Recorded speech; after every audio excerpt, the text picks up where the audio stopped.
Hello friend. तो कैसे हैं आप लोग। आशा करता हूँ आप सभी अच्छे होंगे और तैयारी आप लोगों की काफ़ी अच्छी चल रही होगी। तो देखो हमारी उत्तराखंड जीके सीरीज चल रही थी, तो आज की क्लास में भी आपको उत्तराखंड जीके के 50 अति महत्वपूर्ण प्रश्न यहाँ पे देखने को मिलेंगे, जो आपकी आने वाली सभी भर्ती परीक्षाओं के लिए काफ़ी महत्वपूर्ण होंगे। तो चलिए आज की क्लास को हम शुरू करते हैं बिना किसी देरी के। पहला प्रश्न यहाँ पे देखेंगे, महाभारत में किस नदी को त्रिपाइका कहा गया है। सही आंसर है ऑप्शन ए अलकनंदा नदी।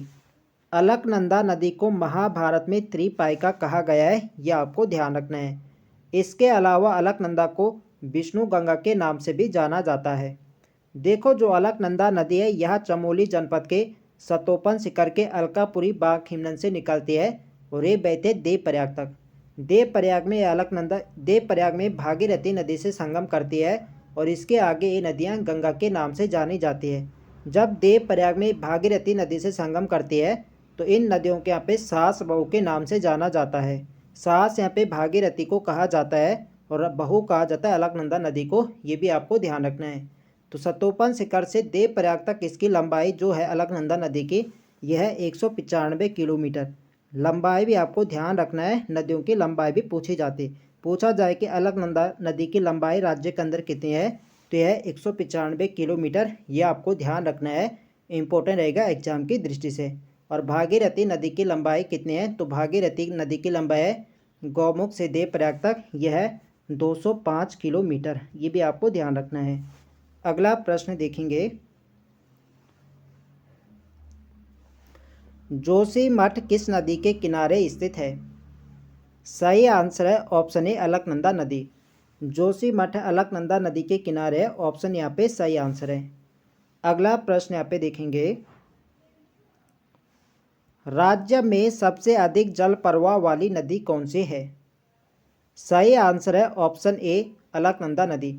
यहाँ पे जल प्रवाह की बात हो रही कि सबसे अधिक जल प्रवाह वाली कौन सी है, तो सबसे अधिक जल प्रवाह वाली नदी जो है ये अलकनंदा है, ऑप्शन यहाँ पे सही आंसर है।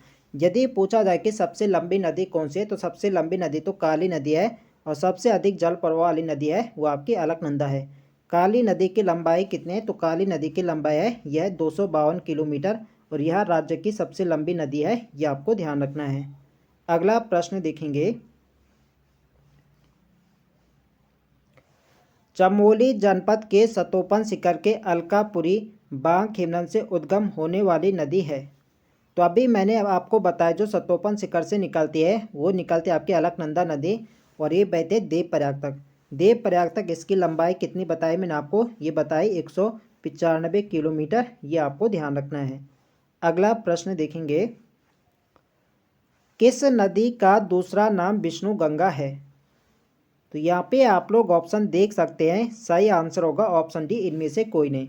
मैंने आपको बताया जो अलकनंदा नदी है इसे विष्णु गंगा के नाम से भी जाना जाता है। तो यहाँ पे अलकनंदा ऑप्शन में है नहीं, तो ऑप्शन क्या होगा, सही आंसर क्या होगा, ऑप्शन डी इनमें से कोई नहीं। तो आपको ध्यान रखना है अलकनंदा नदी को ही विष्णु गंगा के नाम से जाना जाता है। अगला प्रश्न देखेंगे, अलकनंदा नदी में सर्वप्रथम कौन सी नदी मिलती है। सही आंसर है ऑप्शन बी लक्ष्मण गंगा। अलकनंदा में जो सर्वप्रथम मिलती है ये लक्ष्मण गंगा मिलती है, ऑप्शन बी यहाँ पे सही आंसर है। अगला प्रश्न यहाँ पे देखेंगे, और कहाँ से निकलती है लक्ष्मण गंगा, तो ये निकलता है आपके जो आपका हेमकुंड साहिब है आपके चमोली, यहीं के बगल से निकलता है आपकी, इसे हेम गंगा या लक्ष्मण गंगा के नाम से जाना जाता है। तो यहाँ से निकलती है आपकी लक्ष्मण गंगा, ये आपको ध्यान रखना है। अगला प्रश्न यहाँ पे देखेंगे, केशव प्रयाग में किन दो नदियों का संगम होता है। तो केशव प्रयाग में अलकनंदा और सरस्वती नदी का संगम होता है, इसका सही आंसर जाएगा सी के साथ ए और बी दोनों। तो इन दोनों नदियों का संगम होता है केशव प्रयाग में। और मंदाकिनी नदी अलकनंदा से कहाँ पर मिलते हैं, तो मंदाकिनी और अलकनंदा नदी का संगम होता है रुद्रप्रयाग में, ये भी आपको ध्यान रखना है। अगला प्रश्न देखेंगे,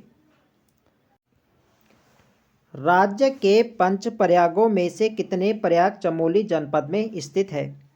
देखो उत्तराखंड में पंच प्रयाग हैं, 3 प्रयाग आपके कहाँ हैं चमोली जनपद में, कौन कौन से हैं, तो विष्णु प्रयाग, नंद प्रयाग और कर्ण प्रयाग, ये तीनों आपके चमोली जनपद में हैं। इसके अलावा जो आपके 2 प्रयाग बसते हैं, एक आपका है रुद्रप्रयाग, तो रुद्रप्रयाग आपके रुद्रप्रयाग जनपद में है, और एक है देवप्रयाग जो कि कहाँ है, टिहरी गढ़वाल में। तो ये उत्तराखंड में 5 प्रयाग हैं, ये आपको ध्यान रखना है। तो यहाँ पे बात हो रही है कि चमोली जनपद में कितने प्रयाग हैं, तो यहाँ पर 3 है। इसका सही आंसर होगा आपका ऑप्शन ए, ये यहाँ पे राइट आंसर हो जाएगा।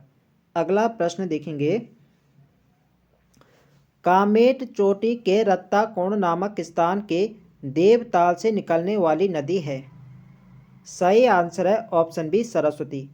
कामेट चोटी के रत्ताकोण नामक स्थान से जो आपकी नदी निकलती है, ये निकलती है सरस्वती नदी। तो सरस्वती नदी निकलती है और ये आपके केशव प्रयाग में अलकनंदा नदी से मिलती है। अगला प्रश्न देखेंगे, निम्न प्रयागों में से कौन कौन चमोली जनपद में स्थित है। तो कौन कौन से प्रयाग चमोली जनपद में, तो मैंने आपको बताया था कि विष्णु प्रयाग हो गया, नंद प्रयाग और कर्ण प्रयाग। पहला प्रयाग जो है आपका विष्णु प्रयाग है, ये आपको ध्यान रखना है। कभी कभी यहाँ पे क्रम लगाने को भी पूछा जाता है, तो पहला प्रयाग आपका विष्णु प्रयाग है, नंद प्रयाग है, उसके बाद है कर्ण प्रयाग, उसके बाद रुद्र प्रयाग, उसके बाद आपका देव प्रयाग है। तो इस प्रश्न का जो सही आंसर होगा ये होगा ऑप्शन डी, उपयुक्त सभी। ये आपके कहाँ है, चमोली जनपद में। अगला प्रश्न देखेंगे, निम्न पंच प्रयागों को उनके संगम से सुमेलित करें। तो यहाँ पे पंच प्रयाग दे रखे हैं, इनको यहाँ पे क्या सुमेलित करना है। देखो जो विष्णु प्रयाग है, विष्णु प्रयाग में किन नदियों का संगम होता है, तो विष्णु प्रयाग में होता है अलकनंदा और पश्चिमी धौलीगंगा, तो इसके यहाँ पे क्या होगा, दूसरा यहाँ पे हो जाएगा। नंद प्रयाग में होता है अलकनंदा और नंदाकिनी, तो ये हो गया यहाँ पे बी का क्या होगा, चौथा। अलकनंदा और नंदाकिनी का होता है नंद प्रयाग में। कर्ण प्रयाग में होता है अलकनंदा और पिंडर, इसका क्या होगा, पहला यहाँ पे हो जाएगा। और रुद्र प्रयाग में होता है अलकनंदा और मंदाकिनी का, इसके यहाँ पे तीसरा हो जाएगा। और देव प्रयाग में होता है अलकनंदा और भागीरथी का, इसके यहाँ पे क्या, पांचवा यहाँ पे हो जाएगा। तो सीक्वेंस क्या बन रहा है, 2 4 यानी 24 135। तो 24 135 कहाँ पे है, यह आपका है ऑप्शन ए, ये इसके यहाँ पे राइट आंसर हो जाएगा। अगला प्रश्न देखेंगे, त्रिशूल पर्वत के नंदा घुघटी नामक स्थान से किस नदी का उद्गम होता है। तो त्रिशूल पर्वत के नंदा घुघटी नामक स्थान से निकलती है आपकी नंदाकिनी नदी, इसका सही आंसर आपका ऑप्शन ए, यहाँ से ये निकलती है और आपके नंद प्रयाग में अलकनंदा नदी से इसका संगम होता है, ये आपको ध्यान रखना है। अगला प्रश्न देखेंगे, देखो फ्रेंड्स वीडियो पसंद आ रही तो फ्रेंड्स वीडियो को लाइक करें, शेयर करें, और जो लोग चैनल पर नए हैं चैनल को सब्सक्राइब करें। अगला प्रश्न है हमारा, उत्तराखंड का पामीर कहे जाने वाला दूधातौली किन जनपदों में स्थित है। तो उत्तराखंड का पामीर कहा जाता है दूधातौली श्रेणी को, और इसका जो फैलाव है यह 3 जनपदों में, पौड़ी, चमोली और अल्मोड़ा, इन 3 जनपदों में इसका फैलाव है। इसका सही आंसर जाएगा डी के साथ, उपयुक्त सभी। और जो दूधातौली श्रेणी आपके किस हिमालय के अंतर्गत आता है, महान हिमालय आता है, मध्य हिमालय, शिवालिक हिमालय, तो यह आपके मध्य हिमालय या लघु हिमालय के अंतर्गत आता है, यह आपको ध्यान रखना है। और यहाँ से 5 नदियाँ यहाँ से निकलते हैं, पश्चिमी रामगंगा, पूर्वी नयार, पश्चिमी नयार और आपका आटाघाट और बोनो, ये 5 नदियाँ यहाँ से निकलती है, ये भी आपको ध्यान रखना है। अगला प्रश्न देखेंगे, तो देखो अगला प्रश्न यहाँ पे ये आ गया कि दूधातौली श्रेणी से निकलने वाली नदियाँ हैं, तो यहाँ से आपको कौन सी निकलती, एक तो आपके पश्चिमी नयार हो गए और पूर्वी नयार, ये दोनों आपके निकलते हैं, पश्चिमी रामगंगा, बोनो और आटाघाट, तो ये 5 नदियाँ यहाँ से निकलती है, ये आपको ध्यान रखना है। तो ऑप्शन डी यहाँ पे राइट आंसर हो जाएगा। अगला प्रश्न देखेंगे, बिरमा, गागस एवं बीनो किसकी सहायक नदियाँ हैं। तो कई बार एग्जाम में यह प्रश्न पूछा गया कि बिरमा, गागस और बीनो किसकी सहायक नदी है, तो ये आपकी है पश्चिमी रामगंगा, ऑप्शन यहाँ पे सही आंसर है। अगला प्रश्न देखेंगे, चोनाधार प्रपात एवं रामपुर जलप्रपात स्थित है।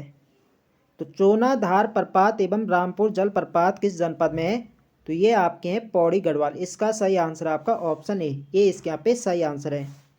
अगला प्रश्न देखेंगे, पुराणों में कौमुदी नाम मिलता है। तो पुराणों में जो कौमुदी नाम मिलता है ये मिलता है खो नदी का, इसका सही आंसर आपका ऑप्शन ए, ये इसके यहाँ पे सही आंसर है। देखो जो कोटद्वार नगर है, तो कोटद्वार किस नदी के तट पर है, तो कोटद्वार आपके खो नदी के तट पर बसा है, ये आपको ध्यान रखना है। और कोटद्वार में एक कर्ण आश्रम है, कर्ण आश्रम किस नदी के तट पर है, तो यह मालनी नदी के तट पर है, ये भी आपको ध्यान रखना है। अगला प्रश्न यहाँ पे देखेंगे, कर्ण आश्रम में बहने वाली मालनी नदी किसकी सहायक है। तो कर्ण आश्रम जो आपका है कहाँ है, कोटद्वार। तो यहाँ पर एक नदी बहती है मालनी नदी, मालनी नदी के तट पर ही कर्ण आश्रम। तो यह मालनी नदी किस नदी की सहायक नदी है, तो यह गंगा की सहायक नदी है। इसका सही आंसर है आपका ऑप्शन बी, बी इसके यहाँ पे राइट आंसर है। अगला प्रश्न देखेंगे, देहरादून जनपद में बहने वाली आसन नदी किसकी सहायक है। तो आसन नदी किसकी सहायक नदी है, तो यह यमुना नदी की सहायक नदी है। ऑप्शन ए इसके यहाँ पे सही आंसर है। अगला प्रश्न देखेंगे, डाक पत्थर देहरादून में स्थित आसन बैराज किसके संगम पर बना है। तो आसन बैराज आपके कहाँ है, आपके देहरादून जनपद में, और यह बना है पूर्वी यमुना नहर और आसन नदी, इन नदियों के संगम पर बना है। ऑप्शन सी यहाँ पे सही आंसर है। अगला प्रश्न यहाँ पे देखेंगे, डाक पत्थर में आसन बैराज पर बनी झील प्रवासी पक्षियों के लिए प्रसिद्ध है, यह बैराज कब बना। तो देखो जो आसन बैराज है देहरादून में, यह किस लिए प्रसिद्ध है, तो यह प्रवासी पक्षियों के लिए प्रसिद्ध है। और यह बैराज कब बना था, तो यह बना था 1967 में बना था। ऑप्शन बी इसके यहाँ पे सही आंसर है। अगला प्रश्न देखेंगे, देहरादून जनपद में स्थित सहस्त्रधारा पर्यटक स्थल में गंधक युक्त जल मिलता है, यह किस नदी के तट पर है। तो देहरादून जनपद में जो सहस्त्रधारा है, यहाँ पर गंधक युक्त जल मिलता है। और कहा जाता है कि यहाँ पर नहाने से क्या है, जो शरीर पर चर्म रोग होता है, इसमें यहाँ पे क्या फ़ायदा मिलता है, नहीं वो क्या है, ठीक हो जाता है। तो यह आपके किस नदी के तट पर है, तो यह बना आपके बाल्दी नदी, इसका सही आंसर है ऑप्शन ए, इसके यहाँ पे सही आंसर है। अगला प्रश्न यहाँ पे देखेंगे, देहरादून में टॉस नदी के तट पर स्थित कुमाबुरैला क्षेत्र में कौन सा खनिज पाया जाता है। तो कुमाबुरैला क्षेत्र में कौन सा खनिज पाया जाता है, तो यहाँ पे पाया जाता है सीसा। ऑप्शन बी यहाँ पे सही आंसर है। किस नदी के तट पर है, तो आपके हैं टॉस नदी, ये आपको ध्यान रखना है। अगला प्रश्न देखेंगे, सिसवा एवं बाल्दी नदी किस नदी की सहायक नदियाँ हैं। तो सिसवा और बाल्दी जो आपकी, ये आपकी सोंग नदी की सहायक नदी है। इसका सही आंसर आपका ऑप्शन बी, यहाँ पे सही आंसर है। अगला प्रश्न देखेंगे, यमुना एवं अमलावा नदी के तट पर स्थित कालसी किस जनपद में है। तो कालसी की बात हो रही है कि कालसी किस जनपद में, तो आपकी कालसी देहरादून में। इसका सही आंसर आपका ऑप्शन बी, यहाँ पे सही आंसर है। क्यों कालसी प्रसिद्ध है, तो यहाँ से क्या है, अशोक का यहाँ से शिलालेख मिलता है। और कब का शिलालेख था अशोक का, तो यह आपका 257 ईसा पूर्व का, यह आपको ध्यान रखना है। यह अभिलेख प्राकृत भाषा में लिखा गया है, और लिपि पूछी जाए तो लिपि कौन से, ब्राह्मी लिपि। अगला प्रश्न यहाँ पे देखेंगे, भिलंगना नदी का उद्गम किस ग्लेशियर से होता है। तो भिलंगना जो नदी है, यह भागीरथी की सहायक नदी है। और यह नदी निकलती है आपकी खतलिंग ग्लेशियर से। इसका सही आंसर आपका ऑप्शन बी, खतलिंग ग्लेशियर जो है आपके टिहरी गढ़वाल और रुद्रप्रयाग 2 जनपदों में इसका फैलाव है, ये आपको ध्यान रखना है। और कहा जो ये खतलिंग ग्लेशियर है, इसकी खोज किसने करी थी, तो ये करी थी इंद्रमणि बडोनी। उत्तराखंड के जो गांधी कहे जाते इंद्रमणि बडोनी, इन्होंने इस ग्लेशियर की खोज करी थी, ये आपको ध्यान रखना है। अगला प्रश्न देखेंगे, निम्न में से भिलंगना नदी सहायक नदियां हैं। तो भिलंगना नदी की सहायक नदियां कौन कौन सी है, तो इसकी जो सहायक नदी है, दूध गंगा है, बाल गंगा है, और आपकी धर्म गंगा है। तो ये इसकी सहायक नदियां हैं। इसका सही आंसर जाएगा डी के साथ उपयुक्त सभी। ऑप्शन डी यहाँ पे राइट आंसर हो जाएगा। अगला प्रश्न देखेंगे, जलकूर नदी के तट पर बसा नगर है। तो जलकूर नदी के तट पर कौन सा नगर बसा है, तो ये बसा आपका प्रताप नगर। ऑप्शन यहाँ पे सही आंसर है। प्रताप नगर को किसने बसाया था, तो ये बसाया था प्रताप शाह, जो परमार वंश के जो शासक थे प्रताप शाह। तो प्रताप शाह ने बसाया था प्रताप नगर को। और यह किस नदी के तट पर है, तो ये आपके जलकूर नदी। प्रताप शाह परमार या बोल सकते हैं गढ़वाल का जो ऐसा पहला शासक था जिसने अपने नाम से क्या है शहर बसाए थे, ये आपको ध्यान रखना है। उसके बाद इनको बेटे जो थे कीर्ति शाह, इन्होंने कीर्ति नगर की स्थापना करी थी। उसके बाद नरेंद्र शाह राजा हुए, नरेंद्र शाह ने नरेंद्र नगर की स्थापना करी। तो ये आपको ध्यान रखना है, जो ये प्रथा शुरू करी थी अपने नाम से नगर बसाने की, ये करी थी प्रताप शाह ने, ये आपको ध्यान रखना है। कब इन्होंने प्रताप नगर की स्थापना करी थी, तो ये करी थी 1877 में, ये भी आपको ध्यान रखना है। अगला प्रश्न देखेंगे, आराकोट उत्तरकाशी क्षेत्र में टॉस नदी की सहायक नदी है। तो आराकोट उत्तरकाशी क्षेत्र में टॉस नदी की सहायक नदी कौन सी है, तो यह पावर नदी, ऑप्शन बी यहाँ पे सही आंसर है। अगला प्रश्न देखेंगे, बंदर पूंछ पर्वत के यमुनोत्री कांठा हिमनद से उद्गमित नदी है। तो बंदर पूंछ पर्वत के यमुनोत्री कांठा हिमनद से कौन सी नदी निकलती है, तो ये निकलती यमुना नदी, ऑप्शन सी यहाँ पे सही आंसर है। यमुना नदी की लंबाई कितने राज्य के अंदर, तो यह 136 किलोमीटर, ये आपको ध्यान रखना है। अगला प्रश्न देखेंगे, पुराणों में सूर्यपुत्री यम की बहन तथा कृष्ण की पटरानी किस नदी को कहा गया है। तो पुराणों में यमुना नदी को सूर्य की पुत्री, यम की बहन और कृष्ण की पटरानी कहा गया है। तो इसका सही आंसर होगा आपका ऑप्शन ए, यमुना नदी को कहा गया, ऑप्शन यहाँ पे राइट आंसर हो जाएगा। अगला प्रश्न यहाँ पे देखेंगे, कालिंदी किस नदी का अन्य नाम है। तो कालिंदी नदी के नाम से भी जाना जाता है यमुना नदी को, इसका सही आंसर आपका ऑप्शन सी यहाँ पे राइट आंसर है। अगला प्रश्न देखेंगे, हनुमान गंगा, बनाड़ घाट, कमल घाट, खतनू घाट किसकी सहायक नदियां हैं। तो ये सभी नदियां आपकी यमुना की सहायक नदी है, ऑप्शन ए यहाँ पे सही आंसर है। अगला प्रश्न यहाँ पे देखेंगे, निम्न में से यमुना नदी की प्रमुख सहायक नदी कौन सी है। तो यहाँ पे प्रमुख सहायक नदी की बात हो रही है, तो प्रमुख जो सहायक नदी है यह है टॉस नदी, इसका सही आंसर आपका ऑप्शन बी इसके यहाँ पे सही आंसर है। अगला प्रश्न यहाँ पे देखेंगे, निम्न में से किस स्थान से यमुना नदी उत्तराखंड राज्य से बाहर हो जाती है। तो उत्तराखंड में जो यमुना नदी है यह आपके यमुनोत्री हिमनद के यमुनोत्री कांठा नामक स्थान से निकलती है और देहरादून के धालीपुर से राज्य से बाहर हो जाती है, इसका सही आंसर आपका ऑप्शन ए। मैंने आपको लंबाई बताई थी, इसकी लंबाई कितनी है राज्य के अंदर, तो ये 136 किलोमीटर, ये आपको ध्यान रखना है। अगला प्रश्न देखेंगे,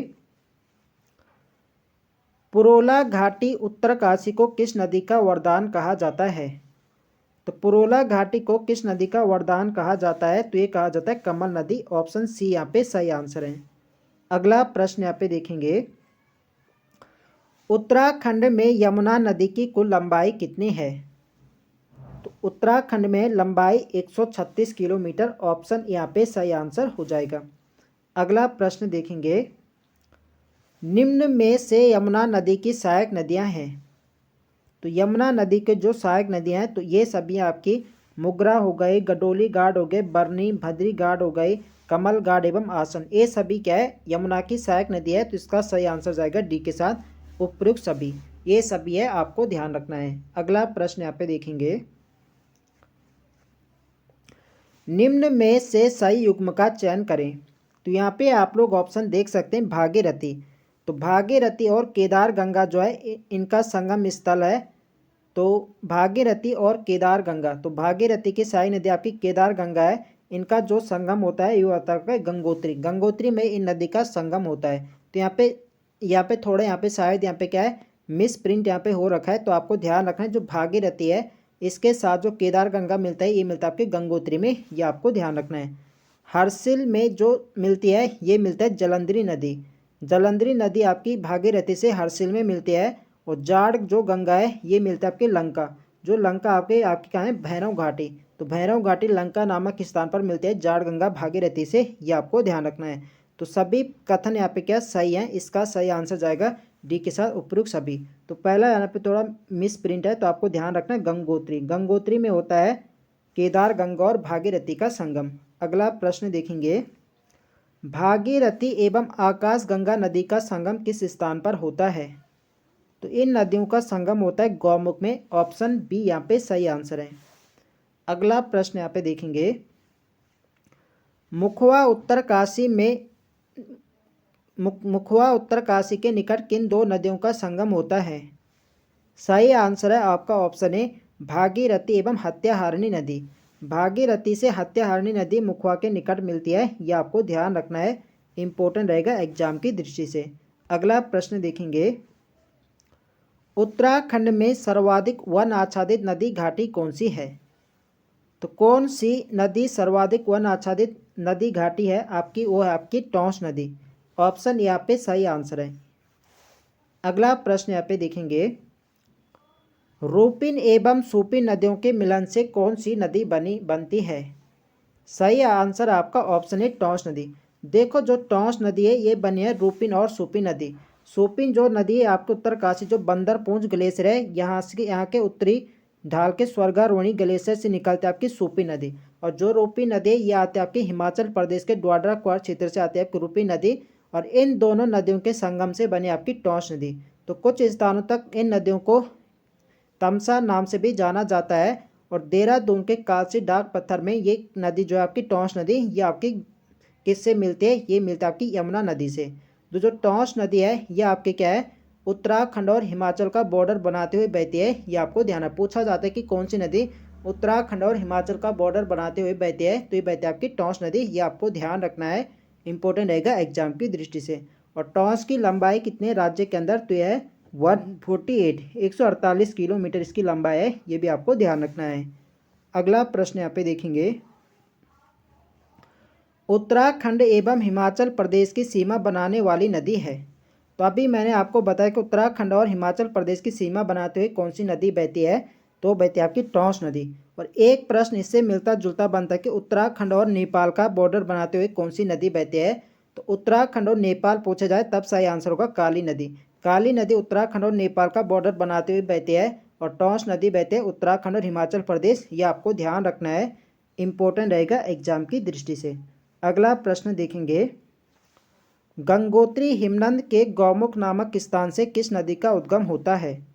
तो आप लोग जानते हैं कौन सी नदी निकलती है? ये निकलती है भागीरथी नदी। भागीरथी नदी की लंबाई मैंने आपको कितनी बताई थी? तो ये बताई थी 205 किलोमीटर। ये भी आपको ध्यान रखना है। अगला प्रश्न यहाँ पे देखेंगे, गंगोत्री से देवप्रयाग तक भागीरथी नदी की लंबाई कितनी है? तो यह 205 किलोमीटर। ऑप्शन सी यहाँ पे सही आंसर हो जाएगा। अगला प्रश्न यहाँ पे देखेंगे, तो आज के लिए यहाँ पे इतने प्रश्न है। तो आई होप आप सभी को वीडियो पसंद आए तो फ्रेंड्स वीडियो को लाइक करें, शेयर करें, और जो लोग चैनल पर नए हैं चैनल को सब्सक्राइब करें। और मिलते हैं नेक्स्ट वीडियो में, तब तक के लिए जय हिंद दोस्तों।